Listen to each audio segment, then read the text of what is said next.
Hello ನಮಸ್ಕಾರ ಎಲ್ರಿಗೂ welcome back ನನ್ನ ವಿಡಿಯೋಗೆ. ನೀವು ಯಾರಾದರೂ ನನ್ನ ವಿಡಿಯೋಸ್ನ ಮೊದಲನೇ ಸಲ ನೋಡ್ತಾ ಇದ್ದೀರಾ ಅಂತಂದರೆ ನನ್ನ ಹೆಸರು ಅನುಷಾ ಸಂತೋಷ್. ನಾನೊಬ್ಳು ಗೃಹಿಣಿ. ನಾನು ನನ್ನ ಲೈಫ್ ಸ್ಟೈಲ್ ಮತ್ತು ಪೇರೆಂಟಿಂಗ್, ಸ್ವಲ್ಪ ಕುಕಿಂಗ್ ಆ್ಯಂಡ್ ಸ್ವಲ್ಪ ಮೋಟಿವೇಶನ್ ಈ ಥರ ರಿಲೇಟೆಡ್ ವಿಡಿಯೋಸ್ ಮಾಡ್ತೀನಿ. ಸೊ ನನ್ನ ಚಿಕ್ಕ ಪರಿಚಯ ಇದು. ಯಾಕೆ ಹೇಳ್ತಾ ಇದ್ದೀನಿ ಅಂತಂದರೆ ಮೊನ್ನೆ ಸುಮಾರಷ್ಟು ಜನ ನನ್ನ ಹೆಸರೇನು ಅಂತ ಕೇಳ್ತಾಯಿದ್ರು. ಸೊ ಅದೇ ಅಂದ್ಕೊಂಡೆ ಮೇ ಬಿ ಇನ್ನು ಮುಂದೆ ವೀಡಿಯೋಸಲ್ಲಿ ಒನ್ಸ್ ಇನ್ ಅ ವೈಲ್ ಹೇಳ್ತಾ ಇರಬೇಕು, ಬಿಕಾಸ್ ಸುಮಾರು ಜನಕ್ಕೆ ಗೊತ್ತಿರಲ್ಲ ಅಂತ ನಾನು ಅಸ್ಯೂಮ್ ಮಾಡ್ಕೊಂಡ್ಬಿಟ್ಟಿದ್ದೆ. ನನ್ನ ಚಾನಲಲ್ಲೇ ನನ್ನ ಹೆಸರಿದೆ, ಜನರಿಗೆ ಗೊತ್ತಾಗತ್ತೆ ಅಂತ. I think that is a wrong thing. ಇನ್ಮೇಲೆ ನನ್ನ ಹೆಸರು ಆವಾಗೊಂದ್ಸಲಿ ಇವಾಗೊಂದ್ಸಲಿ ಹೇಳೋದು ಉತ್ತಮ ಅಂತ ಅನಿಸುತ್ತೆ. ಹೊಸದಾಗಿ ಬಂದು ನನ್ನ ವೀಡಿಯೋಸ್ ಇಷ್ಟಪಟ್ಟು ನೋಡ್ತಿರೋರಿಗೆ ಸ್ವಾಗತ ನಮ್ಮ ಚಾನಲ್ಗೆ. ಹಾಗೂ ರೆಗ್ಯುಲರ್ ಆಗಿ ನನ್ನ ಪ್ರತಿ ವೀಡಿಯೋಸ್ ನೋಡಿ ನನ್ನ ಪ್ರೋತ್ಸಾಹಿಸ್ತಿರೋ ನನ್ನ ರೆಗ್ಯುಲರ್ ವ್ಯೂವರ್ಸ್, ನನ್ನ ಫ್ಯಾಮಿಲಿ ಮೆಂಬರ್ಸ್ಗೆ ಸ್ಪೆಷಲ್ ಹಾಯ್. ಮತ್ತೆ ಎಲ್ಲರೂ ಹೇಗಿದ್ದೀರಾ? ಆರಾಮಾಗಿದ್ದೀರಾ? ವೀಕೆಂಡ್ ಎಲ್ಲ ಚೆನ್ನಾಗಾಯ್ತಾ? ಲಾಂಗ್ ವೀಕೆಂಡು, ಮಕ್ಕಳಿಗೆಲ್ಲ ತುಂಬ ರಜಾ ಸೀಸನ್ ಇದು. ಸೊ ಸುಮಾರಷ್ಟು ಜನ ವೆಕೇಷನ್ ಎಲ್ಲ ಹೋಗಿರ್ತೀರಾ, ಇನ್ನು ಸುಮಾರಷ್ಟು ಜನ ಮನೇಲಿ ಆರಾಮಾಗಿರೋಣ ಅಂತ ಮನೇಲಿ ಇರ್ತೀರಾ. ನಂತರ ನಾನು ಕೂಡ ವೆಕೇಷನ್ ಪ್ಲ್ಯಾನ್ ಮಾಡ್ಕೊಂಡಿದ್ದೀನಿ, ಆದರೆ ಈ ವಾರ ಅಲ್ಲ, ನೆಕ್ಸ್ಟ್ ವೀಕು. ಅಫ್ಕೋರ್ಸ್ ಅದನ್ನು ಕೂಡ ನಿಮ್ಮ ಜೊತೆ ಶೇರ್ ಮಾಡ್ತೀನಿ. ಸೊ ಎಲ್ಲರೂ ಆರಾಮಾಗಿದ್ದೀರಾ ಅಂತ ಭಾವಿಸ್ತಾ ವಿಡಿಯೋ ಸ್ಟಾರ್ಟ್ ಮಾಡ್ತಾ ಇದ್ದೀನಿ.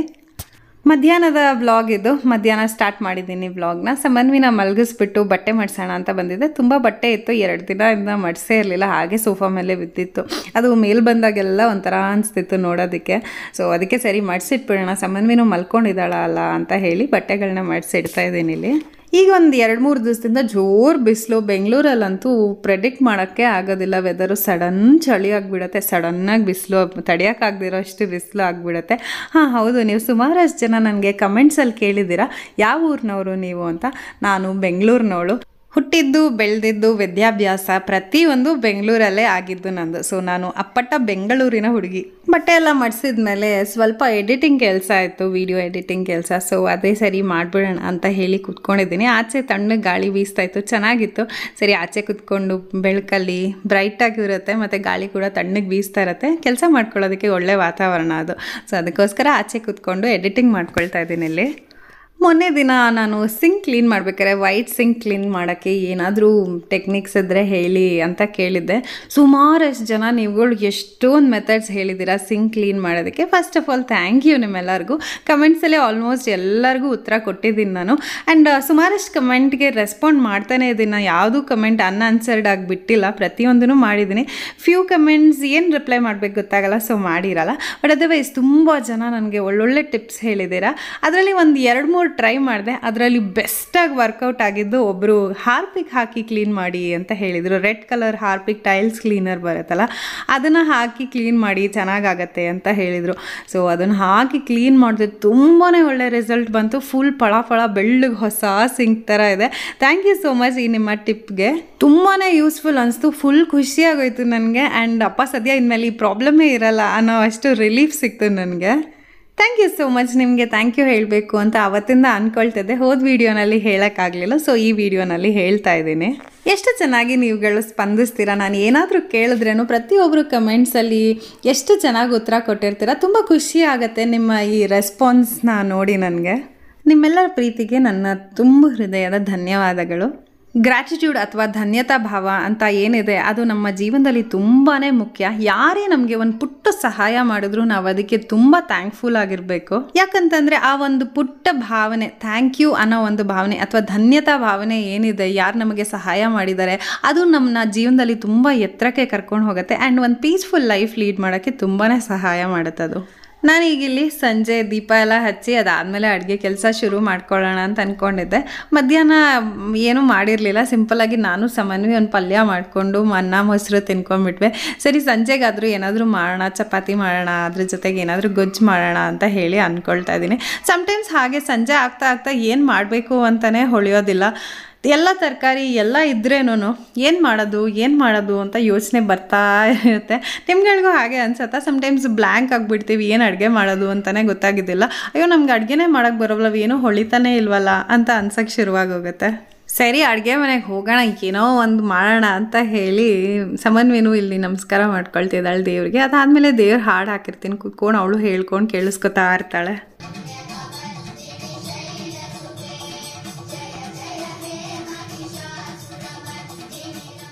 ಅವಳಿಗೆ ದೇವ್ರ ಹಾಡುಗಳು ಅಂದರೆ ಇಷ್ಟ ಆಗುತ್ತೆ. ಎಸ್ಪೆಷಲಿ ಸೂರ್ಯ ಗಾಯತ್ರಿ ಇದ್ದಾಳಲ್ಲ ಮಗು, ಆ ಹುಡುಗಿ, ಅವಳು ಹಾಡೋ ಹಾಡುಗಳಂದರೆ ತುಂಬ ಇಷ್ಟ. ಇವಾಗಲ್ಲ, ಅವಳು ಪುಟ್ಟ ಮಗು ಇದ್ದಾಗಿಂದಲೂ ಆ ಮಗು ಹಾಡು ಹೇಳೋದು, ಆ ಹುಡುಗಿ ಹಾಡು ಹೇಳೋದು ಕೇಳಿಸ್ಕೊಳ್ಳೋಕ್ಕೆ ಸಮನ್ವಿಗೆ ತುಂಬ ಇಷ್ಟ.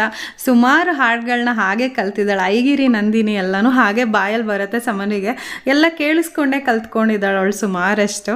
ಅದಾದಮೇಲೆ ಸರಿ ಅಡುಗೆ ಮಾಡೋಕ್ಕೆ ಹೋಗೋಣ ಅಂತ ಅಂದ್ಕೊಂಡೆ. ಸರಿ ಸಮನ್ವಿ, ಅಮ್ಮ ಪ್ಲೀಸ್ ನನ್ನ ಜೊತೆ ಒಂದು 10 ನಿಮಿಷ ಆಟಾಡು, ಆಮೇಲೆ ಹೋಗು ಅಂತ ಅಂದ್ಲು. ಸರಿ ಮಗು ಪಾಪ ರಿಕ್ವೆಸ್ಟ್ ಮಾಡ್ತಿದ್ದೆ, 10 ನಿಮಿಷದಲ್ಲಿ ಇನ್ನೇನು ಎಕ್ಸ್ಟ್ರಾ ಅಡುಗೆ ಮಾಡೋಕ್ಕಾಗತ್ತೆ, ಆಟಾಡ್ಬಿಟ್ಟೆ ಹೋಗೋಣ. ಸಮ್ಟೈಮ್ಸ್ ಅವಳಿಗೂ ಒಬ್ಬಳೇ ಆಟಾಡೋಕ್ಕೆ ಬೇಜಾರಾಗುತ್ತೆ. ಆ್ಯಂಡ್ ಆ ಟೈಮಲ್ಲಿ ನಾನು ಆಟಾಡೋದಕ್ಕೆ ಬರಲ್ಲ ಅಂತಂದರೆ ಅವಳಿಗೆ ಬೇಜಾರಾಗ್ಬಿಡುತ್ತೆ, ಇನ್ನೂ ಸ್ವಲ್ಪ ಕ್ರ್ಯಾಂಕಿ ಆಗೋಗ್ತಾಳೆ. ಸೊ ಬೆಟರ್ ಅವಾಗ ಅವಳ ಜೊತೆ ಒಂದು 10 ನಿಮಿಷ ಸ್ಪೆಂಡ್ ಮಾಡಿದ್ರೆ ನಂಗೆ ಅದು ಅರ್ಧ ಮುಕ್ಕಾಲು ಗಂಟೆ ಆರಾಮಾಗಿರೋದಕ್ಕೆ ಬಿಟ್ಬಿಡ್ತಾಳೆ ಅಂತ ಹೇಳಿ ಒಂದು 10 ನಿಮಿಷ ಆಟಾಡ್ತಾ ಕೂತಿದ್ದೀನಿ ಅವಳ ಜೊತೆ.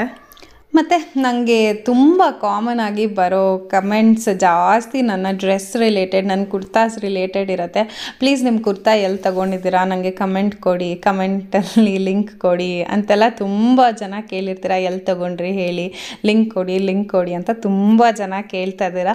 ಆದ್ದರಿಂದ ನನ್ನ ನೆಕ್ಸ್ಟ್ ವಿಡಿಯೋ ಕುರ್ತಾ ಹೌಲ್ ಮಾಡ್ತಾಯಿದ್ದೀನಿ. ನನ್ನ ಹತ್ರ ಇರೋ ಕುರ್ತಾ ಕಲೆಕ್ಷನು, ಹೊಸದಾಗಿ ತೊಗೊಂಡಿರೋ ಕೆಲವು ಕುರ್ತಾ ಸೆಟ್ಸ್ ತೊಗೊಂಡಿದ್ದೆ, ಅದು ಮತ್ತು ಎಲ್ಲ ಲಿಂಕ್ಸು ನನ್ನ ಹತ್ರ ಆದಷ್ಟು ಎಷ್ಟು ಸಾಧ್ಯ ಆಗುತ್ತೆ ನಾನು ಯಾವ್ಯಾವ್ದು ಆನ್ಲೈನ್ ಪರ್ಚೇಸ್ ಮಾಡಿದ್ದೀನಿ ಎಲ್ಲ ಥರದ್ದು ಲಿಂಕು ನೆಕ್ಸ್ಟ್ ವೀಡಿಯೋನಲ್ಲಿ ಅಪ್ಲೋಡ್ ಮಾಡ್ತೀನಿ ನಾನು. ಕೆಲವಷ್ಟು ಕುರ್ತಾಗಳನ್ನ ರಿಲಯನ್ಸ್ ಟ್ರೆಂಡ್ಸಲ್ಲಿ ತೊಗೊಂಡಿದ್ದು, ಮಿಂತ್ರಾನಲ್ಲಿ ತೊಗೊಂಡಿದ್ದು ರೀಸೆಂಟಾಗಿ ನಾನು. ಅದೆಲ್ಲ ಹೇಗಿದೆ ಅಂತ ನಿಮ್ಗಳಿಗೆಲ್ಲ ತೋರಿಸಿ ಆಮೇಲೆ ಆನ್ಲೈನ್ ತೊಗೊಂಡಿದ್ದು ಲಿಂಕ್ಸ್ ಎಲ್ಲನೂ ಅದರದ್ದು ಡಿಸ್ಕ್ರಿಪ್ಷನಲ್ಲಿ ಹಾಕಿರ್ತೀನಿ. ಸೊ ನೆಕ್ಸ್ಟ್ ವಿಡಿಯೋ ಸುಮಾರಷ್ಟು ಜನ ನಿಮ್ಗಳಿಗೆ ಇಂಟ್ರೆಸ್ಟಿಂಗ್ ಮತ್ತು ಎಕ್ಸೈಟಿಂಗ್ ಆಗಿರುತ್ತೆ. ಸೊ ನೆಕ್ಸ್ಟ್ ಏನು ವಿಡಿಯೋ ಹಾಕ್ತಾಯಿದ್ದೀನಿ ಅಂತ ನಾನು ಈ ವಿಡಿಯೋನಲ್ಲೇ ತಿಳಿಸ್ತಾ ಇದ್ದೀನಿ. ಸಮನ್ವಿಗೆ ಈಗ ಕ್ರಿಸ್ಮಸ್ ವೆಕೇಷನ್ ಸ್ಟಾರ್ಟ್ ಆಗಿದೆ ಅಲ್ಲ, ಸೊ ಅವಳು ಅಮ್ಮ ಪ್ಲೀಸ್ ನಂಗೆ ನೇಲ್ ಪಾಲಿಶ್ ಹಚ್ಚು ಅಂತ ಕೇಳ್ತಾನೆ ಇದ್ಲು. ನಾನು ಅಷ್ಟಾಗಿ ಅವಳಿಗೆ ನೇಲ್ ಪಾಲಿಶ್ ಹಚ್ಚೋದಿಲ್ಲ, ತುಂಬ ಯಾವಾಗಲಾದರೂ ಹಠ ಮಾಡಿದ್ರೆ ಆ ಥರ ಅವಾಗ ಮಾತ್ರ ಹಚ್ತೀನಿ. ಇವಾಗ ತುಂಬ ದಿವಸದಿಂದ ಕೇಳ್ತಾ ಇದ್ಲು, ಪ್ಲೀಸ್ ಅಮ್ಮ ಸ್ಕೂಲ್ ಇಲ್ಲ, ರಜಾ ಇದೆ ಅಂತ. ಸರಿ ಆಯಿತು ಹಚ್ಚೋಣ ಅಂತ ಹೇಳಿ ತೊಗೊಂಡು ಬಂದು ಹಚ್ಚಕ್ಕಂತ ನೋಡಿದೆ. ಅವಳ ಹತ್ರ ಸುಮಾರಷ್ಟು ನೇಲ್ ಪಾಲಿಶ್ ಇದೆ, ಇದು ಯಾವುದು ನಂದಲ್ಲ, ಬಿಕಾಸ್ ನಂಗೆ ನೇಲ್ ಪಾಲಿಶ್ ಎಲ್ಲ ಹಚ್ಕೊಳ್ಳೋಕೆ ಇಷ್ಟನೇ ಆಗೋದಿಲ್ಲ. ತುಂಬ ರೇರ್ ಕೇಸಸಲ್ಲಿ ನಾನು ನೇಲ್ ಪಾಲಿಶು ಅದೆಲ್ಲ ಹಚ್ಕೊಳ್ಳೋದು, ಬಿಕಾಸ್ ನಂಗೆ ಅಷ್ಟು ಇಷ್ಟ ಆಗೋದಿಲ್ಲ ಅದು. ಮತ್ತು ಇರೋದು ಇಲ್ಲ, ಅದು ಹೊಟ್ಟೋಗುತ್ತೆ, ಅದು ಹೋಗ್ಬೇಕಾದ್ರೆ ತುಂಬ ಅಸಹ್ಯ ಕಾಣುತ್ತೆ ಕೈ. ಅದಕ್ಕೆ ಬದಲು ನೀಟಾಗಿ ಹಾಗೆ ಇದ್ದಾಗಲೇ ಕೈ ಚೆನ್ನಾಗಿರುತ್ತೆ ಅಂತ ಅನ್ಸುತ್ತೆ. ಯಾವುದಾದ್ರೂ ಫಂಕ್ಷನ್ ಇದ್ದರೆ ಅಥವಾ ತುಂಬ ಇಂಪಾರ್ಟೆಂಟ್ ಫಂಕ್ಷನ್ ಅಂತಂದರೆ ಮಾತ್ರ ಹಚ್ಕೊಳ್ತೀನಿ. ಇನ್ಫ್ಯಾಕ್ಟ್ ನನ್ನ ಮನೆ ಗೃಹ ಪ್ರವೇಶ ಕೂಡ ನೇಲ್ ಪಾಲಿಶ್ ಆಗಲಿ ಮೆಹಂದಿ ಆಗಲಿ ಅದೆಲ್ಲ ಏನೂ ಹಚ್ಕೊಂಡೇ ಇರಲಿಲ್ಲ. ಇಷ್ಟೊಂದು ನೇಲ್ ಪಾಲಿಶ್ ಏನು ಇಟ್ಕೊಂಡಿದ್ದಾಳೆ ಸಮನ್ವಿದ, ಅದು ಅಷ್ಟು ಅಲ್ಲಿ ಇಲ್ಲಿ ಮಾಲ್ಗೆ ಹೋದಾಗ ಅಥವಾ ಫ್ಯಾನ್ಸಿ ಸ್ಟೋರ್ಗೆ ಹೋದಾಗ ಅಲ್ಲಿ ನೋಡಿದಾಗ ಅವಳು ಕೇಳ್ತಾಳೆ ನಂಗೆ ಬೇಕು ಅಂತ. ಸರಿ ತೊಗೊಂಡು ಬಂದು ಇಟ್ಟಿರ್ತೀನಿ, ಅವಳಿಗೆ ಮರ್ತು ಹೋಗಿರೋದು ಮನೆಗೆ ಬರೋ ಅಷ್ಟಲ್ಲಿ ಎಲ್ಲರೂ ತೆಗೆದು ಒಂದು ಮೂಲೆಯಲ್ಲಿ ಹಾಕಿಟ್ಬಿಟ್ಟಿರ್ತೀನಿ. ಅದಾದಮೇಲೆ ಸರಿ ಅಲ್ಲಿ ಇಲ್ಲಿದೆಯಲ್ಲ, ಸರಿ ನೀಟಾಗಿ ಜೋಡಿಸಿಡೋಣ ಅಂತ ಹೇಳಿ ಒಂದು ಟ್ರೇ ಬರುತ್ತೆ, ಗ್ಲಾಸ್ ಅಲ್ಲ ಪ್ಲಾಸ್ಟಿಕ್ ಟ್ರೇ, ಅದು ಅದರಲ್ಲೆಲ್ಲ ಹಾಕಿ ನೀಟಾಗಿ ಜೋಡಿಸಿ ಎತ್ತಿಡ್ತಾ ಇದ್ದೀನಿ. ಹೇಳಿದ ಮಾತು ಕೇಳ್ತಾಳೆ, ಇವಾಗ ಬೇಡ ನೆಕ್ಸ್ಟ್ ಟೈಮ್ ಹಚ್ತೀನಿ ಅಂತಂದರೆ ಕೇಳ್ತಾಳೆ ಇವಾಗ. ಇನ್ಫ್ಯಾಕ್ಟ್ ನಾನು ಇಷ್ಟು ನೇಲ್ ಪಾಲಿಶ್ನೆಲ್ಲನೂ ಬರೀ ಕೈಗೆ ಪೇಂಟ್ ಹಚ್ಚೋದಕ್ಕೆ ಇಟ್ಕೊಂಡಿಲ್ಲ. ಸಮನ್ವಿದ ಕೆಲವು ಆರ್ಟು ಪೇಂಟಿಂಗ್ ಎಲ್ಲ ಮಾಡ್ತಾಳಲ್ಲ, ಅವ್ರದ್ದು ಆಲ್ಫಾಬೆಟ್ಸ್ ಪೇಂಟಿಂಗ್ ಮಾಡೋದಕ್ಕೆ ಕೊಡ್ತಾರೆ ಸ್ಕೂಲಲ್ಲಿ. ಸೊ ಅದಕ್ಕೆಲ್ಲ ಪೇಂಟ್ ಬದಲು ಈ ನೇಲ್ ಪೇಂಟ್ ಯೂಸ್ ಮಾಡಿ ಡಾಟ್ ಇಡೋ ಥರ ಎಲ್ಲ ಮಾಡಿ ಕಟ್ಟಿದ್ದೆ ಅವಳಿಗೆ ಅದು ತುಂಬ ಇಷ್ಟ ಆಯಿತು. ಸೊ ಇವಾಗ ನೇಲ್ ಪಾಲಿಶ್ ತೊಗೋಬೇಕಂದ್ರೆ ಅಮ್ಮ ಸ್ಕೂಲ್ದು ಪೇಂಟ್ ವರ್ಕ್ ಮಾಡ್ಬೋದು ಅಂತ ಅವಳೇ ಹೇಳ್ತಾಳೆ. ಬಿಕಾಸ್ ಡೈರೆಕ್ಟಾಗಿ ನೇಲ್ ಪಾಲಿಶ್ ಕೈಗೆ ಹಚ್ಕೋಬೇಕು ಅಂತಂದರೆ ನಾನು ಬೇಡ ಅಂತೀನಿ ಅಂದ್ಬಿಟ್ಟು ಸ್ಕೂಲಲ್ಲಿ ಮಾಡ್ತಾರಲ್ಲ ಅದನ್ನು ಮಾಡ್ಬೋದು ಅಂತ ಹೇಳ್ತಾ ಇದ್ಲು. ಮಕ್ಕಳು ಎಷ್ಟು ಬುದ್ಧಿವಂತಿಕೆ ಇರುತ್ತೆ, ನಮ್ಮನ್ನು ಹೇಗೆ ನಮ್ಮ ಜೊತೆ ಮಾತಾಡಿದ್ರೆ ಅಮ್ಮ ಒಪ್ಕೋತಾಳೆ ಅಂತ ಅಷ್ಟು ಬುದ್ಧಿವಂತಿಕೆ ಮಕ್ಳಿಗೆ ಆಗಲೇ ಇರುತ್ತೆ. ನೇಲ್ ಪೇಂಟ್ ಹಚ್ಕೋತಿದ್ರೆ ಅಷ್ಟು ಖುಷಿ ಅವಳಿಗೆ. ಫುಲ್ ಕಾಲು ಕೈ ಎಲ್ಲ ಹೇಳಿ ಹಚ್ಚಿಸ್ಕೋತಿದ್ದಾಳೆ. ಅದೇನು ಖುಷಿನೋ ಗೊತ್ತಿಲ್ಲ, ಕೆಲವು ಹೆಣ್ಮಕ್ಳಿಗೆ ನೇಲ್ ಪಾಲಿಶು ಲಿಪ್ಸ್ಟಿಕ್ಕು ಎಲ್ಲ ಈಗಲೇ ಅಷ್ಟಿಷ್ಟ. ನಾವೆಲ್ಲ ಚಿಕ್ಕ ವಯಸ್ಸಲ್ಲಿ ಇಷ್ಟೆಲ್ಲ ನೇಲ್ ಪಾಲಿಶು ಲಿಪ್ಸ್ಟಿಕ್ ಎಲ್ಲ ಹಚ್ಕೋತಾನೆ ಇರಲಿಲ್ಲ. ದೊಡ್ಡವರಾದ್ಮೇಲೆ ಇನ್ಫ್ಯಾಕ್ಟ್ ಕಾಲೇಜ್ಗೆಲ್ಲ ಹೋಗ್ಬೇಕಾದ್ರೆ ಇದನ್ನು ಹಚ್ಕೋತಿದ್ದೆ. ಬಟ್ ನಂಗೆ ನೇಲ್ ಪೇಂಟ್ ಅವಾಗಿಂದನೂ ಅಷ್ಟೇನು ಇಷ್ಟ ಆಗ್ತಾ ಇರಲಿಲ್ಲ. ಬಟ್ ನಿಮಗೆಲ್ಲ ನೆನಪಿದ್ರೆ ನಾವೆಲ್ಲ ಚಿಕ್ಕವ್ರು ಇರ್ಬೇಕಾದ್ರೆ ಇಷ್ಟೊಂದು ಕಲರ್ ಆಪ್ಷನ್ಸ್ ಎಲ್ಲನೂ ಇರ್ತಾ ಇರಲಿಲ್ಲ. ಜಾಸ್ತಿ ಪಿಂಕು ಇಲ್ಲ ಅಂತಂದರೆ ರೆಡ್ಡು ಆ ಶೇಡ್ಸಲ್ಲೇ ಇರ್ತಾ ಇರ್ತಿತ್ತು. ಬ್ಲೂ ಬ್ಲ್ಯಾಕ್ ಒಂದು ಇರೋದು, ಅದು ಯಾವಾಗ ತುಂಬ ಲೇಟಾಗಿ ಬಂದಿದ್ದು. ಆ್ಯಂಡ್ ಅದರ್ವೈಸ್ ಜಾಸ್ತಿ ನೇಲ್ ಪಾಲಿಶ್ ಅಂತ ಅಂದರೆ ಈ ರೆಡ್ಡು ಅಥವಾ ಪಿಂಕು ಆ ಥರ ಡಾರ್ಕ್ ಕಲರ್ಸಲ್ಲೇ ಹೆಚ್ಚಾಗಿರ್ತಾ ಇತ್ತು. ಬಟ್ ಆ ಕಲರ್ಸೇ ನಮಗೆ ತುಂಬ ಖುಷಿ ಆಗ್ತಿತ್ತು. ಯಾವಾಗಲಾದರೂ ಒಂದ್ಸಲಿ ಹಾಕ್ಕೊಳ್ಳೋದಕ್ಕೆ ಕೈ ಎಷ್ಟು ಚೆನ್ನಾಗಿ ಕಾಣ್ತಿದೆ ಅಂತ ಅನ್ಸೋದು. ಇವಾಗ ಸಮನ್ವಿ ಜೊತೆ ಆಟ ಆಡಿದ್ದೆಲ್ಲ ಮುಗೀತು. ಸರಿ ಅಡುಗೆ ಮಾಡಿಬಿಡೋಣ ಬೇಗ ಅಂತ ಹೇಳಿ ಅಡುಗೆ ಮನೆಗೆ ಬಂದೆ. ಸರಿ ಹೆಸರು ಕಾಳು ಕಾಣಿಸ್ತು, ಅಯ್ಯೋ ನೆನೆಸಿಟ್ಟಿದ್ರೆ ಅದನ್ನಾದರೂ ಗೊಜ್ಜು ಮಾಡ್ಬೋದಿತ್ತು ಚೆನ್ನಾಗಿರೋದು ಅಂತ ಅನ್ನಿಸ್ತು. ಬಟ್ ಅದರ್ವೈಸ್ ಹೆಸರು ಕಾಳು ಬೇಗ ಬೇಯುತ್ತೆ, ಒಂದು 4-5 ವಿಸಿಲ್ ಜಾಸ್ತಿ ಕೂಗಿಸ್ಕೊಳ್ಬೇಕು, ಅದೇ ಮಾಡಿಬಿಡೋಣ ಚೆನ್ನಾಗಿರುತ್ತೆ ಅಂತ ಹೇಳಿ ಒಂದು ಪ್ಯಾನ್ ಇಟ್ಕೊಂಡು ಎಣ್ಣೆ ಹಾಕ್ಕೊಂಡು ಅದಕ್ಕೆ ಸಾಸಿವೆ, ಕರಿಬೇವು, ಬೆಳ್ಳುಳ್ಳಿ, ಈರುಳ್ಳಿ, ಟೊಮೆಟೊ ಇಷ್ಟನ್ನು ಹಾಕ್ಕೊಂಡು ಚೆನ್ನಾಗಿ ಹುರ್ಕೊಳ್ತಾ ಇದ್ದೀನಿ. ಇದಕ್ಕೆ ನಾನು ಕಡಲೆ ಬೀಜದ ಎಣ್ಣೆ ಹಾಕ್ಕೊಂಡಿದ್ದೀನಿ. ಸುಮಾರಷ್ಟು ಜನ ನೀವು ಕಮೆಂಟಲ್ಲಿ ಕೇಳಿದ್ರಿ ಯಾವ ಎಣ್ಣೆ ಉಪಯೋಗಿಸ್ತೀರಾ ಅಂತ. ನಾನು ಒಂದು 3 ಥರ ಎಣ್ಣೆ ಇಟ್ಕೊಂಡಿದ್ದೀನಿ. ಒಂದು ಕಡಲೆ ಬೀಜದ ಎಣ್ಣೆ, ಅದು ಹಾಗೆ ಕಡಲೆ ಬೀಜನ ಹಾಕಿ ಪ್ಯೂರ್ ಫಾರ್ಮ್ ಕಡಲೆ ಬೀಜ ಸಿಗುತ್ತಲ್ಲ, ಗಾಣದ ಎಣ್ಣೆ ಅಂತ ಹೇಳ್ತಾರಲ್ಲ, ಅದು ಉಪಯೋಗಿಸ್ತೀನಿ. ಅದಲ್ಲದೆ ಒಂದು ರಿಫೈನ್ಡ್ ಆಯಿಲ್ ಇರುತ್ತೆ, ಮತ್ತು ಕೊಬ್ಬರಿ ಎಣ್ಣೆ ಪ್ಯೂರ್. ನಾವು ಹೊರನಾಡಿಗೆ ಹೋದಾಗ ಒಂದು ಕ್ಯಾನ್ ತೊಗೊಂಡು ಬಂದುಬಿಡ್ತೀವಿ, ಅಲ್ಲಿ ಚೆನ್ನಾಗಿರುತ್ತೆ ಪ್ಯೂರ್ ಆಗಿ, ಅದೊಂದು ಇಟ್ಕೊಳ್ತೀನಿ. ಮೊಸರನ್ನ ಅದು ಇದು ಒಗ್ಗರಣೆಗೆ, ಕೆಲವು ಪಲ್ಯಗಳ ಒಗ್ಗರಣೆಗೆ, ಉಪ್ಪಿಟ್ಟಿಗೆ ಸಮಟೈಮ್ಸ್ ಅದು ತುಂಬ ಚೆನ್ನಾಗಿರುತ್ತೆ ಕೊಬ್ಬರಿ ಎಣ್ಣೆಯಲ್ಲಿ ಒಗ್ಗರಣೆ ಹಾಕಿದ್ರೆ. ಸೊ ಇಲ್ಲಿ ಒಗ್ಗರಣೆ ಟೊಮೆಟೊ ಎಲ್ಲ ಸಾಫ್ಟ್ ಆದಮೇಲೆ ಅದಕ್ಕೆ ಮನೇಲೇ ಮಾಡಿಟ್ಕೊಂಡಿರೋಂಥ ಒಂದು ಸ್ವಲ್ಪ ಮೆಣಸಿನ ಪುಡಿ ಹಾಕಿ, ಅದಾದಮೇಲೆ ಕಾಳು ತೊಳೆದಿಟ್ಕೊಂಡು ಅದನ್ನು ಹಾಕಿ ಸ್ವಲ್ಪ ಬಿಸಿ ನೀರು ಹಾಕ್ತಾಯಿದ್ದೀನಿ, ಬೇಗ ಕುದಿಯುತ್ತೆ ಅಂತ ಅಷ್ಟೇ, ಬೇರೆ ಏನು ಎಕ್ಸ್ಟ್ರಾ ರೀಸನ್ ಇಲ್ಲ. ಇದಿಷ್ಟನ್ನು ಹಾಕಿ ಸ್ವಲ್ಪ ಉಪ್ಪು ಹಾಕಿ ಚೆನ್ನಾಗಿ ಕುದಿ ಬಂದಮೇಲೆ ಕುಕ್ಕರ್ ಮುಚ್ಚಿ ಒಂದು 4-5 ಸಲಿನೇ ಕೂಗಿಸ್ಕೋಬೇಕು. ಬಿಕಾಸ್ ಹೆಸರು ಕಾಳು ನಾನು ನೆನೆಸಿಟ್ಕೊಂಡಿರಲಿಲ್ಲ. ನೆನೆಸಿದ್ರೆ ಆ್ಯಕ್ಚುಲಿ ಕುಕ್ಕರ್ಗೆ ಹಾಕೋದು ಬೇಡ, ಹಾಗೆ ಕುದಿಸಿದ್ರೇ ತುಂಬ ಸಾಫ್ಟಾಗಿ ಚೆನ್ನಾಗಿ ಬೇಯುತ್ತೆ. ಸಿನ್ಸ್ ನಾನೇನೋ ನೆನೆಸಿರಲಿಲ್ಲ, ಪ್ಲಾನೇ ಇರಲಿಲ್ಲ ಇದನ್ನು ಮಾಡ್ತೀನಿ ಇವತ್ತು ಅಂತ ಹೇಳಿ, ಹಾಗೆ ಮಾಡಿದ್ರಿಂದ ಕುಕ್ಕರಲ್ಲಿ ಹಾಕಿ 4-5 ವಿಸಿಲ್ ಕೂಗಿಸಿದ್ರೆ ತುಂಬಾ ಚೆನ್ನಾಗಿರುತ್ತೆ ಈ ಗೊಜ್ಜು. ಚಪಾತಿ ಜೊತೆ ಕೂಡ ತುಂಬ ಚೆನ್ನಾಗಿರುತ್ತೆ, ಅನ್ನದ ಜೊತೆ ಕೂಡ ತುಂಬಾ ಚೆನ್ನಾಗಿರುತ್ತೆ. ಚಪಾತಿ ಅನ್ನಕ್ಕಿಂತ ಇದು ಜೋಳದ ರೊಟ್ಟಿ ಮಾಡ್ತಾರೆ ನೋಡಿ, ಅದಕ್ಕಂತೂ ತುಂಬಾ ಬೆಸ್ಟ್ ಕಾಂಬಿನೇಷನು. ಬಟ್ ನನಗೆ ಜೋಳದ ರೊಟ್ಟಿ ಮಾಡೋಕ್ಕೆ ಬರೋದಿಲ್ಲ, ಸೊ ನಾನು ಚಪಾತಿನ ತೆಳ್ಳಗೆ ಮಾಡಿಕೊಂಡು ಅದ್ರ ಜೊತೆ ತಿಂತೀನಿ, ಇದನ್ನು ಚೆನ್ನಾಗಿರುತ್ತೆ. ಆದರೆ ಇವತ್ತು ನಾನಿಲ್ಲಿ ಚಪಾತಿ ಮಾಡ್ತಾ ಇಲ್ಲ, ಬಿಕಾಸ್ ಸಮನ್ವಿ ನಂಗೆ ಚಪಾತಿ ಬೇಡ ಅನ್ನ ಬೇಕು ಅಂತ ಹೇಳಿದ್ಲು. ಅವಳಿಗೆ ಇದು ತುಂಬ ಇಷ್ಟ, ಈ ಕಾಳಲ್ಲಿ ಗೊಜ್ಜು ಮಾಡಿರೋದು ತುಂಬ ಇಷ್ಟ ಅವಳಿಗೆ. ಸೊ ಅದಕ್ಕೊಂದು ಸ್ವಲ್ಪ ತುಪ್ಪ ಹಾಕಿ ಅನ್ನ ಚೆನ್ನಾಗಿ ನುಣ್ಣಗೆ ಬೇಯಿಸಿ ತಿನ್ನಿಸಿದ್ರೆ ಅವಳಿಗೆ ತುಂಬ ಇಷ್ಟ ಆಗುತ್ತೆ. ಸೊ ಅದಕ್ಕೆ ಸರಿ ನಾವು ಎಲ್ಲ ಅನ್ನನೇ ತಿನ್ನೋಣ ಅಂತ ಹೇಳಿ ಅನ್ನಕ್ಕೆ ಇಟ್ಟಿದ್ದೀನಿ. ಮಧ್ಯಾಹ್ನ ಬೇರೆ ಕೆಲಸಗಳು ಮಾಡ್ಕೊಳ್ತಿದ್ದೆ, ಸೊ ಪಾತ್ರೆ ತೆಗೆದಿಟ್ಟಿರಲಿಲ್ಲ ತೊಳೆದಿದ್ದು. ಅದು ಸರಿ ಇವಾಗ ಏನೂ ಕೆಲಸ ಇಲ್ವಲ್ಲ, ಅಡುಗೆನೂ ಆಯ್ತಲ್ಲ ಅಂತ ಹೇಳಿ ಪಾತ್ರೆ ಎಲ್ಲ ತೆಗೆದಿಟ್ಕೊಳ್ತಾ ಇದ್ದೀನಿ. ಈ ಮಿಕ್ಸಿ ಜಾರ್ಗಳಿರುತ್ತೆ ನೋಡಿ, ಅದರದ್ದು ಮುಚ್ಚಳದಲ್ಲಿ ಆ ಗ್ಯಾಸ್ಕೆಟ್ ಇರುತ್ತಲ್ಲ, ಏನಂತಾರೆ ರಬ್ಬರ್, ಅದು ಗಲೀಜಾಗೇ ಇರುತ್ತೆ. ಅದು ಎಷ್ಟು ತೊಳೆದ್ರೇನು ಒಂದು ಫಸ್ಟ್ ಹೊಸದಾಗಿರುತ್ತೆ, ಮತ್ತು ಅದು ಸಂದಿಲೆಲ್ಲ ಗಲೀಜು ಸೇರ್ಕೊಂಡ್ಬಿಟ್ಟಿರುತ್ತೆ. ಸೊ ಅದು ನನಗೆ ಆ ಥರ ಇದ್ದರೆ ಉಪಯೋಗಿಸೋಕ್ಕೆ ಒಂಥರ ಅಸಹ್ಯ ಅಂತ ಅನಿಸುತ್ತೆ. ಅದಕ್ಕೆ ನಾನೇನು ಮಾಡ್ತೀನಿ, ಒಂದು ಸ್ವಲ್ಪ ಬಿಸಿನೀರಿಗೆ ನಾವು ಯೂಸ್ ಮಾಡೋ ಲಿಕ್ವಿಡ್ ಡಿಶ್ ವಾಷರ್ ಇರುತ್ತಲ್ಲ, ಅದನ್ನು ಹಾಕಿ ಚೆನ್ನಾಗಿ ಮಿಕ್ಸ್ ಮಾಡಿಬಿಡ್ತೀನಿ, ಅದು ನೊರೆ ಬರೋವರೆಗೂ. ಅದಾದಮೇಲೆ ಒಂದು 10 ನಿಮಿಷ ರಬ್ಬರ್ ಇರುತ್ತಲ್ಲ ಇದ್ರದ್ದು ಮಿಕ್ಸಿ ಜಾರ್ದು, ಅದನ್ನು ಹಾಕಿ ಒಂದು 10 ನಿಮಿಷ ಬಿಡ್ತೀನಿ. 10 ನಿಮಿಷ ಬಿಟ್ಟಾಗ ಅದು ಕೊಳೆ ಎಲ್ಲ ಬಿಟ್ಕೊಳ್ಳುತ್ತೆ. ಒಂದು ಚಿಕ್ಕದು ಟೂತ್ ಬ್ರಷ್ ಇರುತ್ತಲ್ಲ, ಟೂತ್ ಬ್ರಷ್ನ ನಾನು ತೊಳೆಯೋ ಪರ್ಪಸ್ಗಂತಲೇ ಒಂದು ತೆಗೆದಿಟ್ಬಿಟ್ಟಿರ್ತೀನಿ. ಸೊ ಅದು ಟೂತ್ ಬ್ರಷ್ ತೊಗೊಂಡು ನೀಟಾಗಿ ಸಂದಿನಲ್ಲಿ ಟೂತ್ ಬ್ರಷಲ್ಲಿ ಉಜ್ಜಿದ್ರೆ ಏನಾದರೂ ಕೊಳೆ ಅಥವಾ ಮಸಾಲೆದು ಚಿಕ್ಕ ಇದು ಅಲ್ಲಿ ಹೋಗಿ ಸಂದಿಲಿ ಸೇರ್ಕೊಂಡಿದ್ರೆ ಅದೆಲ್ಲ ಹೋಗುತ್ತೆ.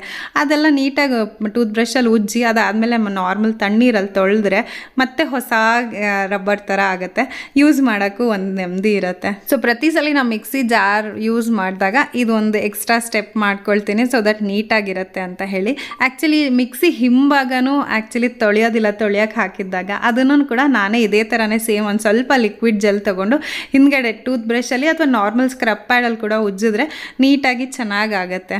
ಅದಲ್ಲದೆ ಮಿಕ್ಸಿನಲ್ಲಿ ಏನಾದರೂ ಡ್ರೈ ಆಗಿ ಅಂಟ್ಕೊಂಡಿದ್ರೆ ಇದ್ರ ಸಂದಿನಲ್ಲಿ, ಬ್ಲೇಡ್ ಸಂದಿನಲ್ಲೆಲ್ಲ ಏನು ಮಾಡ್ಬೋದು ಅಂತಂದರೆ ಒಂದು ಸ್ವಲ್ಪ ಲಿಕ್ವಿಡ್ ಡಿಶ್ ವಾಷರ್ ಹಾಕಿಬಿಟ್ಟು ಒಂದು ಸ್ವಲ್ಪ ನೀರು ಹಾಕಿಬಿಟ್ಟು ಮಿಕ್ಸಿ ಆನ್ ಮಾಡಬೇಕು. 1 ಸ್ಪೀಡಲ್ಲಿ 3 ಸೆಕೆಂಡ್ಸ್ ಪಲ್ಸ್ ಮಾಡಿದ್ರು ಸಾಕು, ನೀಟಾಗಿ ಹೋಗುತ್ತೆ ಮಿಕ್ಸಿ ಜಾರು. ಆಮೇಲೆ ಒಂದ್ಸಲ ನೀರು ಹಾಕಿ ತೊಳ್ಕೊಂಡ್ರೆ ಫುಲ್ ಕ್ಲೀನ್ ಆಗೋಗುತ್ತೆ. ಫೈನಲಿ ನನ್ನ ಕೆಲಸ ಎಲ್ಲ ಮುಗಿಸಿ, ನನ್ನ ಅಡುಗೆ ಎಲ್ಲನೂ ಮುಗಿಸಿ ಬಂದು ಕೂತ್ಕೊಂಡೆ. ಸ್ವಲ್ಪ ಕಮೆಂಟ್ಸ್ ಏನಾದರೂ ಬಂದಿದ್ರೆ ನೋಡೋಣ ಅಂತ ಹೇಳಿ ಕೂತ್ಕೊಂಡೆ. ಅಷ್ಟರಲ್ಲಿ ಸಮನ್ವಿ ಬಂದ್ಲು.